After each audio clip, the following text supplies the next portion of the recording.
Good afternoon, dear colleagues. May I welcome you at the UCMC, our, let's say, summing up digest of reforms over the last week, about the measures or steps taken in Ukraine regarding the reform. We'll start with the reform in the law enforcement bodies area last week, last Sunday.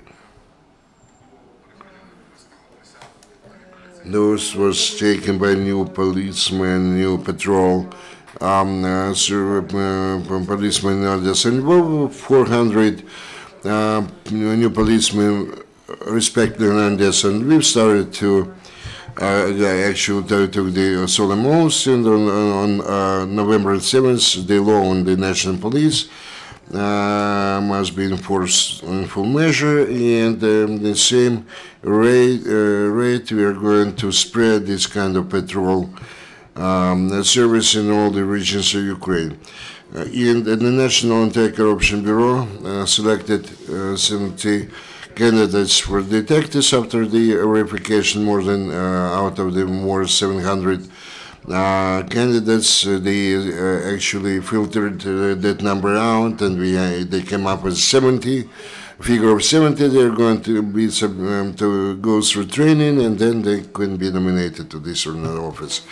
This is one of the steps in reforming the law enforcement, anti-corruption. Well, this is one of the top priorities today. Is also the selection of the special anti-corruption prosecutor.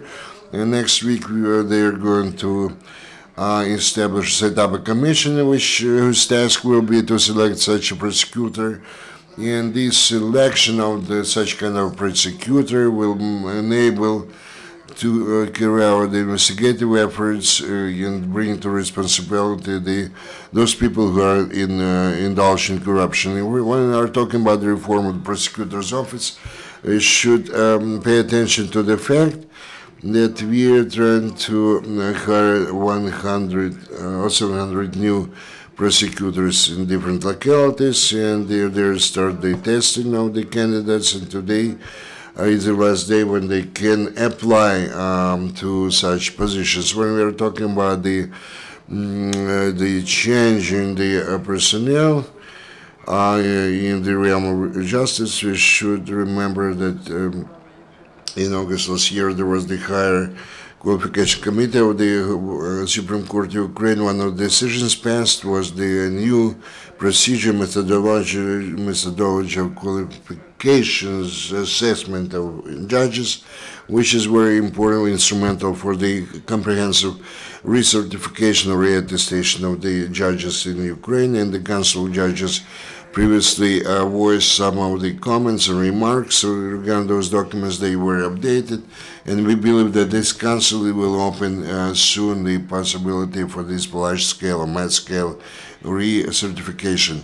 The major event this week was the agreement reached by Ukraine with the Committee of the Creditors regarding the debts. It was agreed about the, let's say, cancellation write-off of 3-point-something billion of indebtedness. Also, they agreed on changing the schedule of repayment of groups of this debt. They also talked about the rate for the servicing of this debt, and they agreed on the issue of additional tools to compensate for creditors the writing off that was agreed. Thus, Ukraine during summer has conducted a rather complicated negotiations that, on the one hand, allowed to avoid default, on the other hand, to create a rather clear-cut and acceptable regime of servicing the state debt, which was a positive signal for IMF and Ukraine.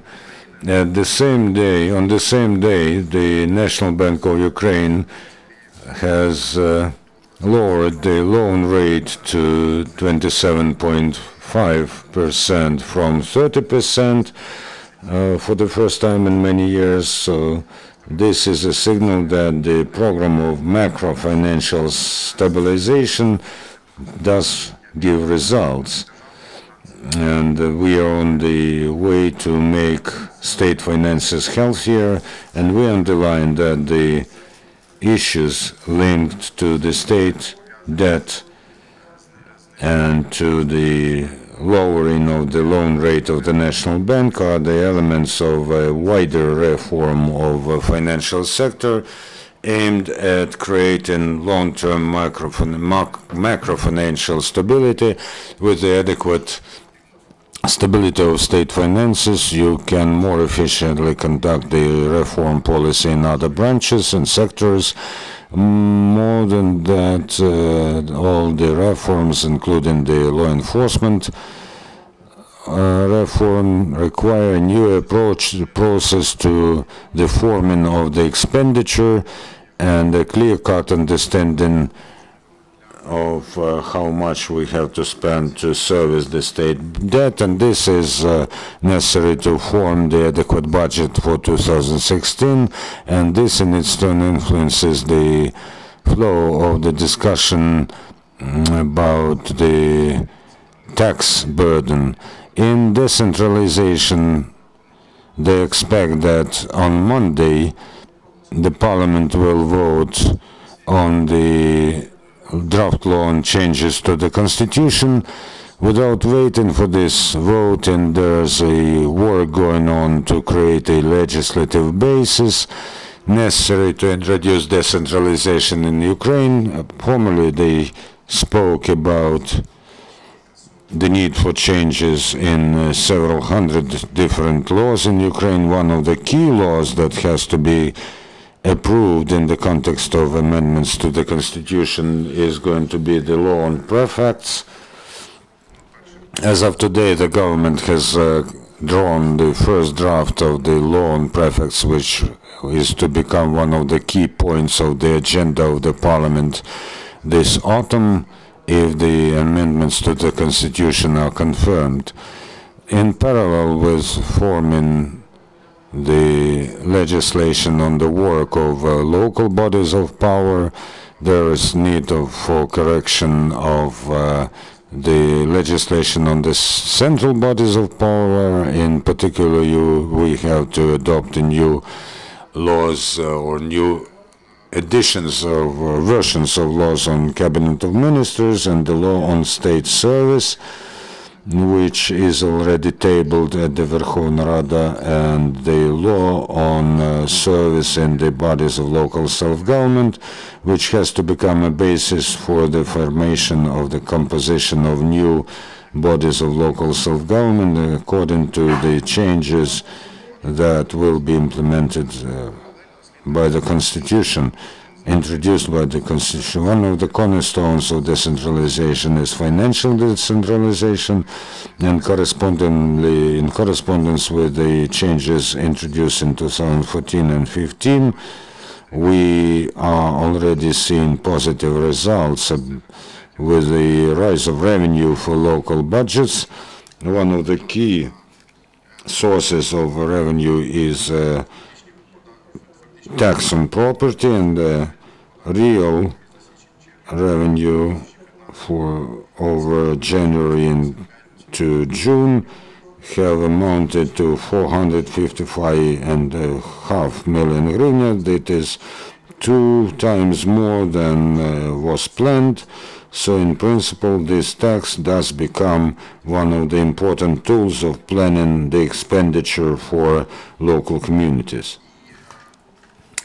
And another direction of reforms, which is very important and is being realized not only on the level of legislation, but in practice, is the openness of the authorities.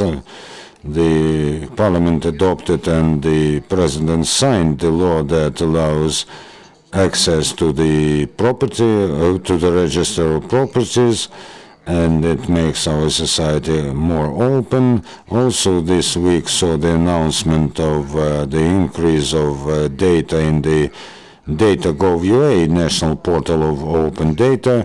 This is data the place where all the data to which the access is open is collected, and this provides general public with a more convenient way to get to know all the public data. And the Minister of Infrastructure has made public the working draft of the base of contracts for public purchases, and it embraces the purchases from 2012 to the first quarter of 2015. Major discussions in the infrastructure sphere are related to the efficiency of the work of state enterprises under the competence of the Minister of Infrastructure. And this approach with making all the contracts public of all the state enterprises contracts allows everybody to analyze the efficiency of the activity of those enterprises on the basis of facts, and this openness allows more openness, makes you work more efficiently. Yesterday, the Ministry of Ecology and Natural Resources approved the order which actually fixed the regulation of production of oil and gas, or recovery of oil and gas. This is a technical document. This is the main regulatory document which regulates all the issues pertaining to recovery or production of oil and natural gas. For a long time now, international and domestic investors in the sphere of oil and gas demanded updating of those rules and regulations because the previous version was approved back in 1994 for several years. The work was in place where the new added a new version of those rules, which in their nature are the technical, and this involves both business and experts, and they became very successful. And actually, this is a very clear signal and very important step towards formation of this such regulatory environment in recovery the hydrocarbons, which would be acceptable to any civilized company. And in the end, I should remind you that we have quite good news regarding the crops of the cereals this year. And based on those good news, and those good news also impacted the decision of the National Bank of Ukraine to decrease of the interest rate. At this time, the agriculture is quite an important sphere or realm which requires a number of reforms. And those reforms are related not only to deregulation, and we remember that over the last 2 years, they approved quite a few acts which had to simplify the growth of the cereals and their growth all over territory. Ukraine, at the same time, the policy in the agricultural sphere is not the budgetary issues. This is the budget, I mean, the expenditures of the state and the sphere, and the state assistance, public assistance given to agriculture by the, let's say, the different administrative measures and methods. It's very important that this set of different measures carried out by the Minister of Agrarian Policy and the government as a whole could be strategically planned and coincided with the vision of business regarding the development of this sphere, because agriculture requires quite a long-term investments and visions. Due to that, we would like to emphasize that the Minister of Agrarian Policy based on the results of the first 6 months of this year, they developed the strategy of agricultural development. It's not just strategy of reform per se, strategy of development of this branch or sector as a whole, including different measures related to reforming, and this strategy was drawn up with involvement of different kinds of business, both big, small, and medium, large, small, medium, involving experts, international and domestic experts, and now this strategy is accessible this side for your conversation, state of Minister of Policy, Industrial Policy and Foodstuff, and then they will submit it to the National Committee on Reforms and the Cabinet of Ministers and the Verkhovna Rada Ukraine, and its approval will enable to accept this program of actions in agriculture for the next several years, which again will provide the possibility to more efficiently use the resource available in the public and private sectors and more clearly determine the measures in this sphere. Those are the news to implement the reforms during the last week, and we are going to inform you further on about the progress of reforms in the next briefing within the framework of the Ukrainian Media Center reforms will take place at 2:30 p.m. today, dedicated to the current state of reforms. Thank you.